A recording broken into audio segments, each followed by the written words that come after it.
Hey everybody. All right, we're gonna do something outside. We got a little decent weather. You hear a little wind. It's kind of windy and we're in the mid 50s, but it's sunny, and I wanted to get this task done, which is cleaning the tank. This tank was pretty clean when I got it. It did have a section in the back over here that was a little had some rust in there, but for the most part the tank was clean. So I do like I do always, so I figured I'd share it with you. I use muriatic acid. You can get it at a pool store or your local hardware store. It's probably less than 10 bucks for a gallon of it, and a gallon will do quite a bit. This I think is like a 6-gallon tank. So when I mix this, I basically do it 50-50, 50% acid, 50% water. And that's a pretty good mixture, and it gets it done. And in this one I'm actually using a moderately warm, not scalding hot water, but moderately warm water.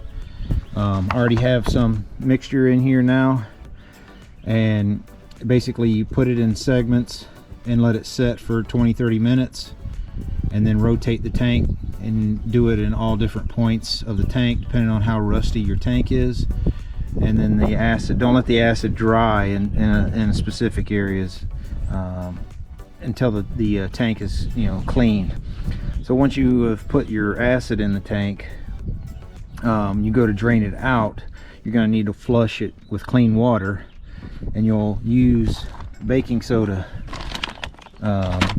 You put baking soda in the tank. Usually I just put basically a cup of the stuff, mix it, put a little water, drain it in there, and put the water in there, so the baking soda will neutralize the acid.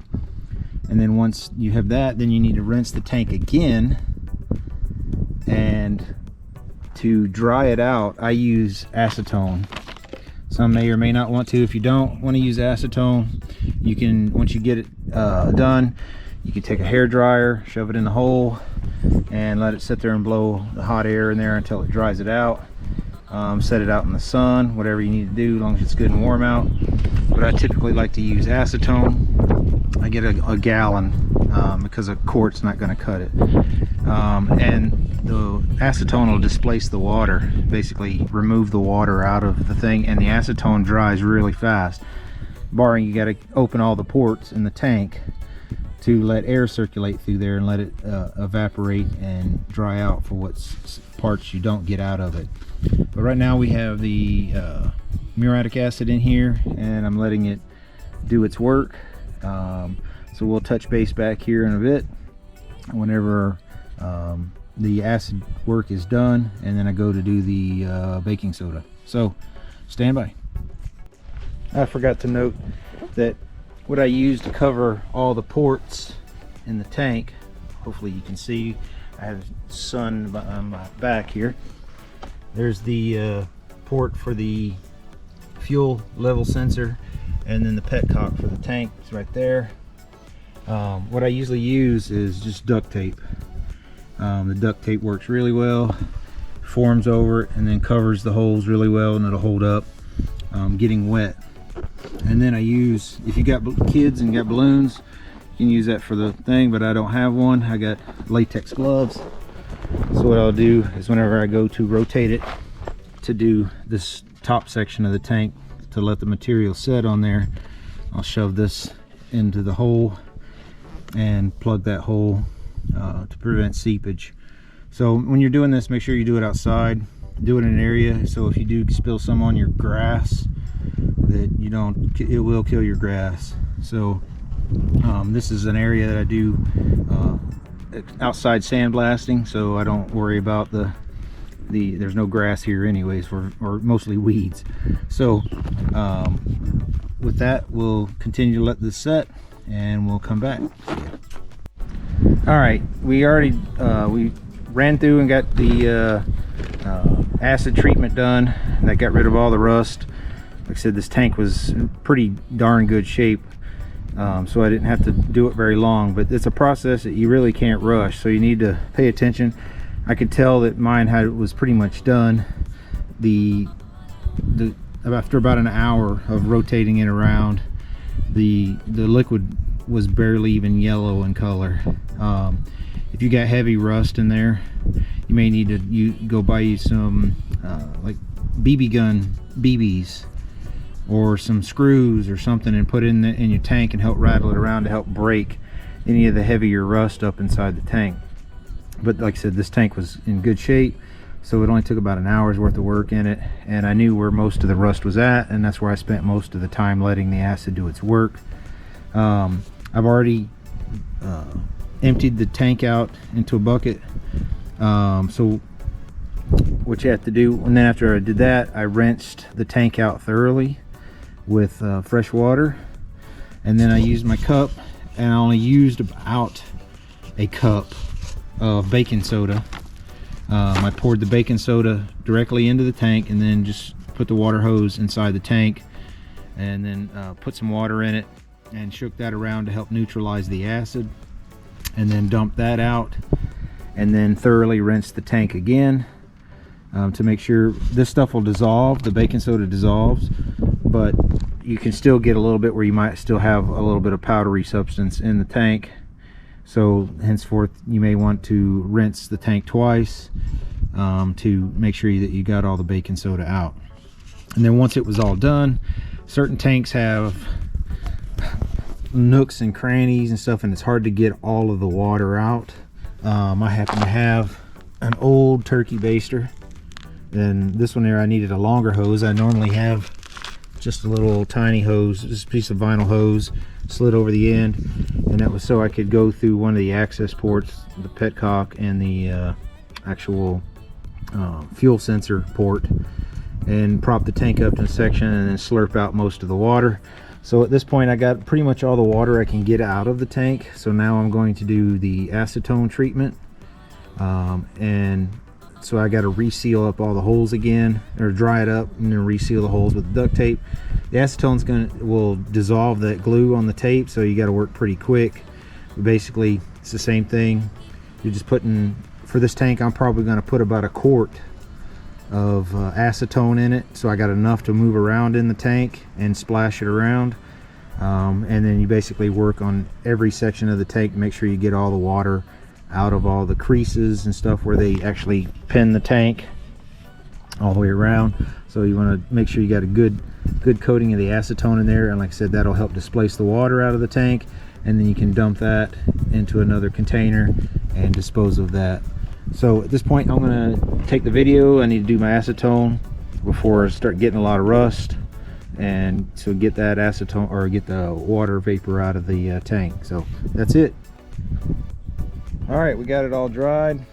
I did it twice with the acetone to make sure I got it out. This is such a large tank, and there was still quite a bit of water that I couldn't still get out, so I did the acetone treatment twice. And from what I can see with adding the light into it, it looks dry. I'm still going to let it set for a little while.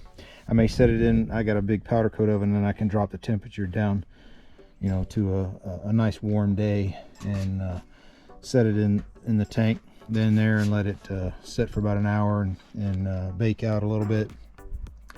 But if you use acetone, do not use a hair dryer to dry it out. I repeat, don't use a hair dryer by shoving a hair dryer in there. Acetone is extremely flammable, so you don't want anything other than just compressed air. The vapor in it will dry really fast with just using compressed air. Even if you still have a lot of acetone, you can dry out most of it, move the tank around, and spread the acetone back across the surfaces, and then just keep doing it, and it'll evaporate really fast. So with that done, once this thing's thoroughly, I know that it's thoroughly dry, I'm going to do my sealer, and I'll show you which one I got, and we'll kind of go from there. Yeah. Hey everybody. All right, the tank has been through, it's sat in the oven for about an hour, so it made sure that there was no more vapor or moisture in the tank. Usually the acetone trick gets rid of all of it. I've never had a problem with it before. Decided to put it in the oven this time once the vapor of the acetone had been depleted. I didn't want to put it in the heat with the heating elements in there with a vapor. So anyways, here we have POR 15. This is a fuel tank sealer. this is more than enough. I think this will do like a 10-gallon tank, and that's like a 6-gallon tank, but this is the smallest that you can get. So you don't want to shake this stuff. I mean, you can read the directions on it. It basically tells you to stir it, and kind of gives you a rundown of how to clean your tank, etc. So I figured I'd save you that trouble and give you this little video. You don't want, like I said, I use just a popsicle stick, stir it. The reason you don't want to shake it is because when you apply this stuff in your tank, it will put a thin film, a barrier inside your tank, and that's what seals your tank. It's not some thick material that goes in there. The stuff's actually rather, it's kind of thick, but it's not. So if you shake it, you administer micro air bubbles into the material, and then when you apply it in your tank, those micro air bubbles take a long time to come out because of the thickness of the material. So what happens is when you spread it all out in your tank, the solvent that's in it, in this material, it evaporates and begins to thicken, and then those micro air bubbles, the bubbles pop, and then it leaves an access to the untreated steel potentially. So not saying that it would do it all the time, but you could have thousands of these micro air bubbles. So the chance of getting an air bubble in the actual close, having an exposed steel material is possible. So don't stir it, or excuse me, don't mix it by shaking it. Actually use a stir stick. Like I said, I happen to have a popsicle stick. And again, you're going to treat all of your ports. Like I said, I use duct tape. It's good adhesive to it, and it's good and pliable to get around and close in surfaces. Then when you pour it in, just basically follow the directions. Pour it in your tank. You're basically going to roll the tank around. Generally, what I like to do is the areas that have, like I've done some actual metal work in the tank, I tend to try to get the material to that section first, simply because there could be beads from the welding or something like that. I want to make sure that I get a good coverage over the welds. If you know that you have pinholes in the tank, you would definitely want to get to those sections first. And then basically you're just going to spend a lot of time. Like I said, this isn't a fast process, so don't expect this to be a quick whiz bang and you're done and riding in 2 hours. It's not going to happen like that. So you're just going to have to work the material around in the tank. The other thing I find, they tell you to wait 96 hours after you've done this. Some people do that, and some have failures, some do not. I can't explain their process or what they've done. I've had success over these with all the tanks that I've done.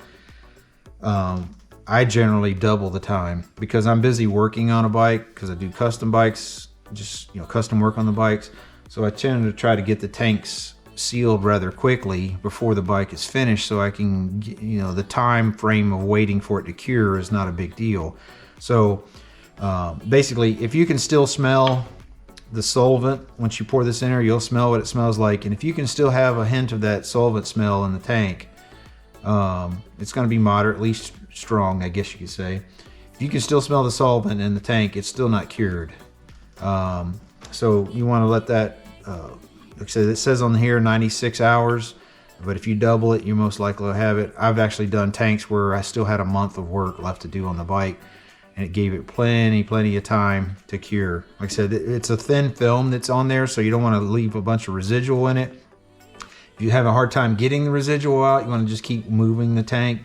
Sometimes some of these materials can actually cause bubbles because they start to heat or something of that nature, with having thick materials. So do what you can to try to get this spread out, and then work from there. So at this point, also, I wanted to cover inside the tank. Once you get done doing the acid treatment and doing the acetone, all that stuff, getting it, and it's completely dry, there you still will see a hint of rust. When I say a hint, you'll have a rust sheen on the steel because the steel is completely naked, and the very atmosphere of having moisture in the air is enough to cause it to give a thin rust look to the surface. Don't freak out with that. That's normal. You're going to see that no matter what you do to try to prevent it. It's just, you're still going to see a light rust hint to it. So anyways, the tank is all ready.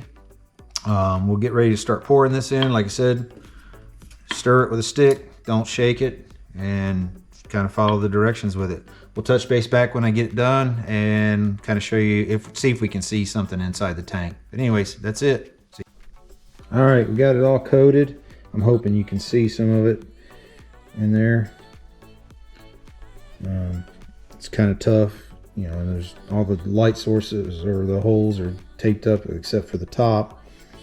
If you're unfamiliar, this stuff is kind of a silvery color. So, like I said, it's really thin. Not really thin. It's probably consistency of like canned milk. Maybe a little thicker. Maybe hot syrup. I guess that's probably a good one. So when you're trying to spread it, you gotta like go really slow, moving it around different angles, and it slowly coats it. This particular tank, luckily the whole can was enough. There's still a little excess in there, but there's no way I can get it out.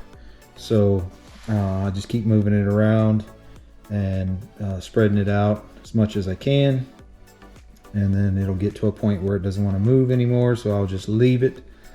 But for the most part, it's all done, and we can move on to other things in the tank as far as getting the primer on it, etc. As you can see, it got kind of, you can see where some of the acid got on there, but I washed the tank off with the baking soda solution to neutralize it. But still, and then it gives you this rusty sheen. So if you're, when you look on the inside of your tank after you get done with the acetone treatment, you'll have like this discolored rusty looking sheen on the actual bare metal on the inside.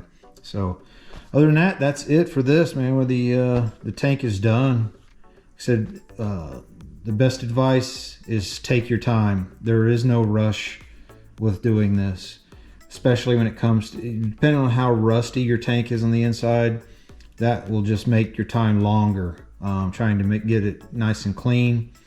And then, like I said, if you have to put some screws or some BBs or something like that inside the tank and shake it around so you can help break it free a little bit more, get it cleaned up.